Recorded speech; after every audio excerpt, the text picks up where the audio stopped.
Hi, this is Ben Marcoux with self-helpsax.com. Welcome to episode 2 of Daily Sax Hacks. Today we're going to talk about how you can quickly supercharge your left hand technique. And we're going to start with a little bit of description, then I'm going to demo some of the exact exercises I use to really build some strong left hand technique and also feel really connected to the saxophone. So the first thing that we need to talk about is the concept of practicing efficiently. Not all technical challenges on the saxophone are created equal. That's why we have easy keys to play in and hard keys to play in, right? So I've actually got my notes. Normally I like to memorize everything for you guys, but not today. So the key when we think about efficiency is we need to actually think of the Pareto Principle, also known as the 80-20 rule. And the 80-20 rule states that 80% of your results come from 20% of your work. So we need to emphasize that 20% of our work and really push on that and make sure that we get the most out of that. And that's how we get 10x the results, right? Really quick results. So the best way to do that on the saxophone, I coined the name pains in the sax because we have to practice the stuff that sucks, right? So all the while you're practicing this stuff, I want you to be thinking about efficiency. And a great way to think about that on the saxophone is to think about controlling your positive action. I talk about positive action in other ways, just in your life in other videos, but today what it's referring to is how high your fingers lift off the keys when you're playing.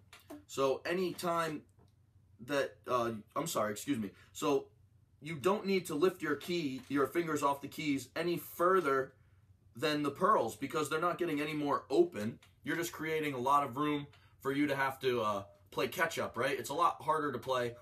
But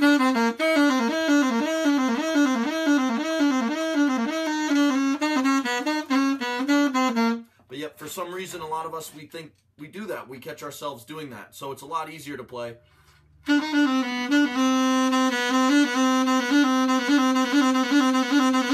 Let's just be really tight, really clean.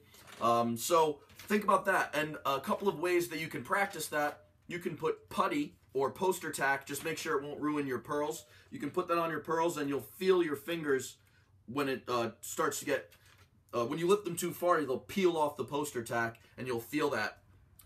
Another way you can do it is with a penny, but I don't like that as much because it can scratch your pearls, or mother of pearls, depending on your horn. So left hand pains of the sax, we'll go over them real quick. Anytime where you need to lift a key while putting down a key simultaneously. The best example of that, I think, for the left hand is B to C, because we have to lift our first finger while simultaneously putting down our middle finger, and that gives us a lot of room for this, which we're all very familiar with. That's that flub or whatever. I don't know the exact word to describe it, but something that we don't want in between the two notes that we're trying to play, the B and C. Also, between bis and C, the same type of thing happens, but I don't know. I've got to work on using bis more, but we'll talk about that another time.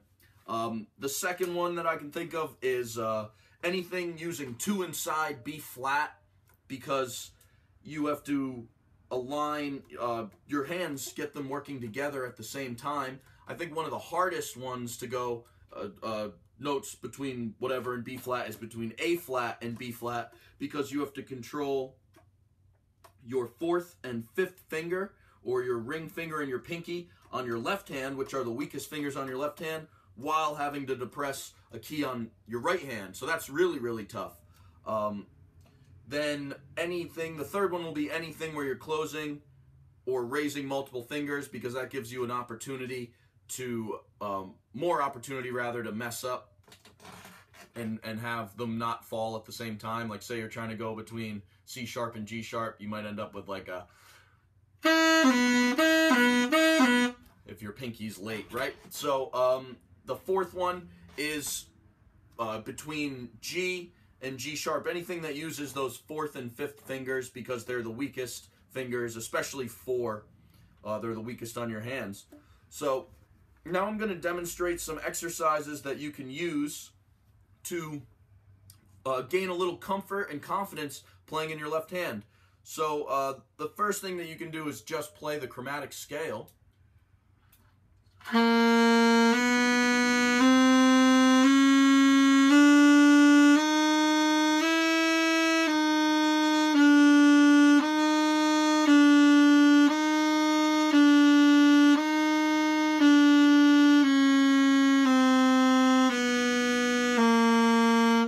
And just play it till every single one is really, really clean. And at first, do it without a metronome, just like I'm doing it now. And then you can add the metronome in after. But what we want to focus on really, again, is the positive action and making sure that your fingers aren't lifting too far off the keys while you're playing and that everything is really, really clean. So that's the chromatic scale. I was just playing G, G sharp, A, B flat, B, C, C sharp, which I have to do in a weird way because my horn's out of tune, but yours is probably open.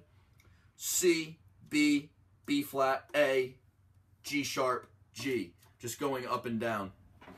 The next thing you can do is expand the interval. So that's a half step, so you can do whole steps. So I'll play, it'd be G, A, B, C sharp, B, A, G. And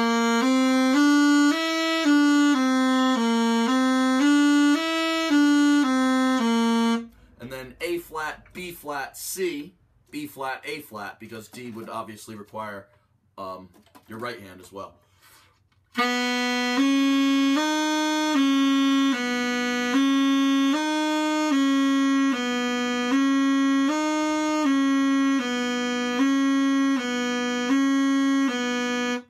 And then if you notice anything, and then the next ones, you can do minor thirds, and then you can do major thirds and perfect fourths, and then all the way up to the tritone, which would be G to C sharp, back and forth. So while you're doing this, you might notice ones that in particular are really tough for you. Like I said, for me, G sharp to A sharp or A flat to B flat, whatever you want to call it. I practice that one just on its own.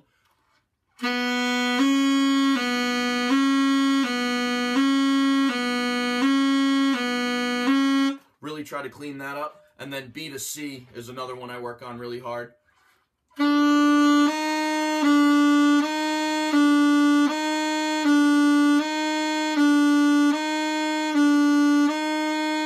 And you can hear I'm still, this is actually a great time for me to record the video because I'm warming up on camera for you. I haven't played yet today. This is my warm-up going on live right now, which is kind of scary. So, we kind of did that one already. You can just trill between any two notes.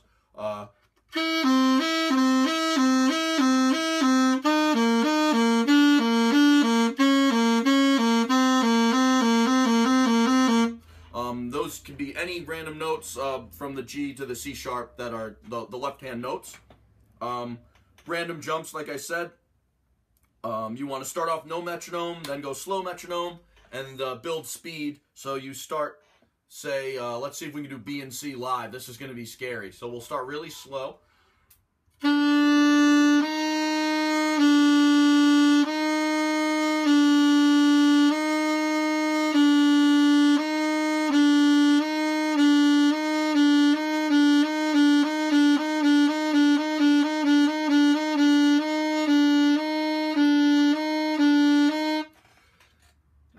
Not great, B minus maybe, but hey, it's live. It's good. We're doing our best over here. So again, like I said, you don't have to play these for a really long time. I call them wake-ups because it's just 30 to 90 seconds that you can intersperse every few minutes of your practice session or once an hour, whatever is comfortable for you. I'm kind of obsessed with it, so I do it maybe more than I need to. I don't know, whatever. It's pretty good. So they're good exercise. You'll really feel comfortable. So after you can do them all legato, incorporate tonguing. So what tonguing will do is add the element of having to think about articulation, which is harder. That's why starting out with just air and finger technique will expose one problem at a time. If you start tonguing in the beginning, then what will happen, or what can happen, is if you start tonguing in the beginning, then you won't really be entirely sure where the problem lies. So I'm going to wrap this video up. There's going to be a part 2 of this where I will just go through all the exercises without any explanation. So I hope you got a lot of value out of this. Watch the exercise video. There's also going to be a PDF that you can download 100% totally for free that will write out all the exercises for you and also give you a brief explanation of some of the stuff I talked about today. So thank you so much for joining me. I hope you get a lot out of it, and watch the exercises in the next video coming up right now. Thank you.